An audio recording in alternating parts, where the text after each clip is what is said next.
The morning sun peeked through the dusty window of Armin's small mechanic shop, casting golden streaks across rusted tools and broken machines. The rhythmic sound of a hammer striking metal filled the air as Armin worked on an old bicycle frame, humming softly to keep his mind from wandering toward his unpaid bills. The world outside his little shop barely noticed him, but Armin had long accepted that quiet kind of life, one filled with hard work, hope, and the belief that kindness still mattered. Just then, the sound of screeching tires broke the stillness. A luxurious black SUV stopped right in front of the shop, its glossy surface reflecting the morning light. Armin straightened, wiping his hands on a rag as the car door opened. A tall woman stepped out, dressed in a crisp white suit that clearly didn't belong in this dusty part of town. She looked around hesitantly before walking toward him. "Are you Armin?" she asked, her voice calm yet carrying the kind of authority only the wealthy possessed. "Yes, ma'am. How can I help you?" Armin replied politely. From the back seat, a young girl's face appeared, pale, fragile, and curious. Her eyes were large, full of innocence and quiet sadness. She was seated in a wheelchair, its metal frame dented and the wheels squeaking miserably. "This is my daughter, Lily," the woman said softly. "Her wheelchair, it's breaking down again. We've taken it to every technician in the city. They all say it's beyond repair. But she refuses to let it go." Armin crouched down beside Lily, who avoided eye contact at first. "Hey, princess," he said gently. "Mind if I take a look?" She nodded shyly. Armin examined the chair. The gears were worn out, the joints rusted, and one wheel nearly snapped in half. Anyone else would have told them to buy a new one. But Armin saw something different, a bond between the child and her chair, a story he couldn't ignore. He looked up with a small, determined smile. "I'll fix it," he said. "And not just fix it, I'll make it better than new." Lily's eyes sparkled for the first time in a long while. Her mother looked skeptical, but something in Armin's tone made her believe, maybe, just maybe, this poor mechanic could do what others couldn't, bring her daughter's joy back. That evening, Armin stood alone in his dimly lit workshop, the silence broken only by the soft ticking of an old wall clock. Lily's wheelchair stood in the middle of the floor, its worn frame glinting faintly under the single bulb that hung above.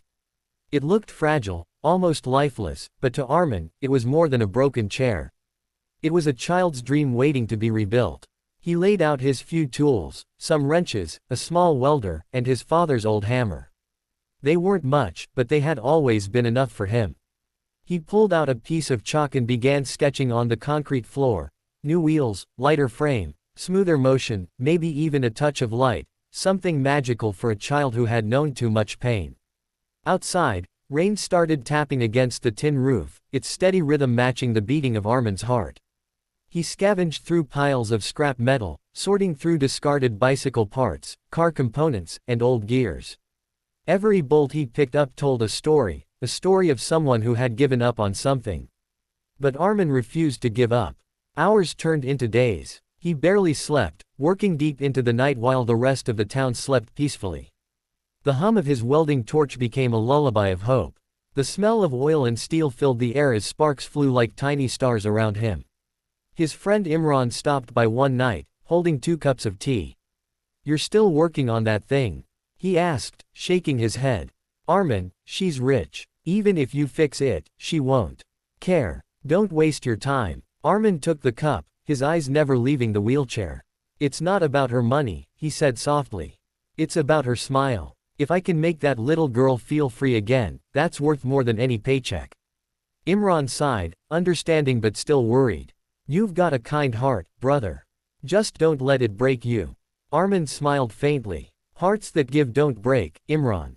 They shine." As the clock struck midnight, Armin continued working, his hands steady, his eyes bright with purpose.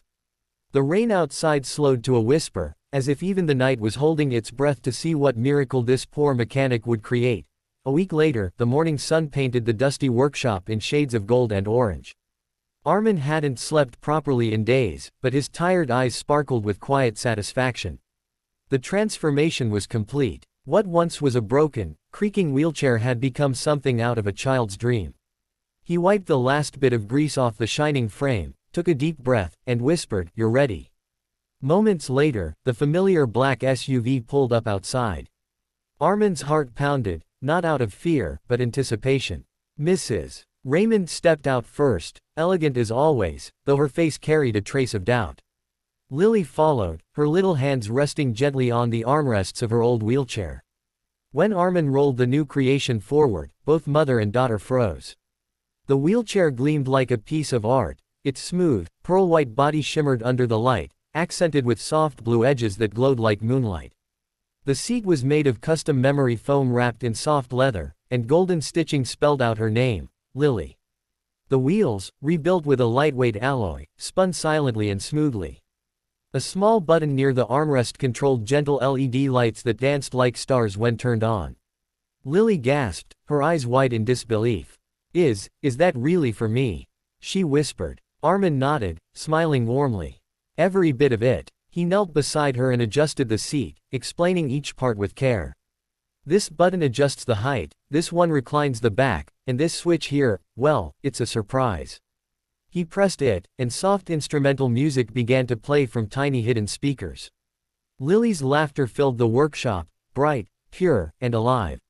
She placed her hands on the wheels and began to move, gliding effortlessly across the floor. "It's like flying," she shouted joyfully, spinning in circles as the blue lights trailed behind her like shooting stars. Mrs. Raymond covered her mouth, tears glistening in her eyes. She looked at Armin, a poor mechanic who had somehow created magic with his bare hands. "You didn't just fix a chair," she whispered. "You gave her wings." Armin smiled humbly, his eyes misty. Sometimes all a dream needs is a little faith, and a few bolts of hope. For the first time in years, Lily's laughter echoed beyond the walls of that small garage, a sound more valuable than all the riches in the world. 3 days had passed since Armin delivered the wheelchair. His small workshop had gone quiet again, filled only with the ticking of tools and the hum of the ceiling fan. But something inside him had changed. He felt a calm satisfaction he hadn't known before. For the first time in years, he didn't measure his success by money, but by the sound of a child's laughter echoing in his memory. That evening, as the sun began to dip below the rooftops, the same sleek black SUV pulled up outside his house. Armin looked up from his workbench, surprised. The vehicle's reflection shimmered in the fading light like a visitor from another world. Mrs. Raymond stepped out gracefully, holding an envelope in her hand. Behind her, Lily rolled out in her shining wheelchair, the one Armin had built, looking brighter and happier than ever. "Mr. Armin," she called, waving with excitement. "Look, it still flies." She spun in a circle, the soft blue lights sparkling against the sunset. Armin chuckled, wiping his hands on his old rag. "It looks like it's taken off already." Mrs. Raymond walked toward him with a warmth that wasn't there before. "You did something no one else could," she said softly. "You restored her joy, and reminded me of what true kindness looks like."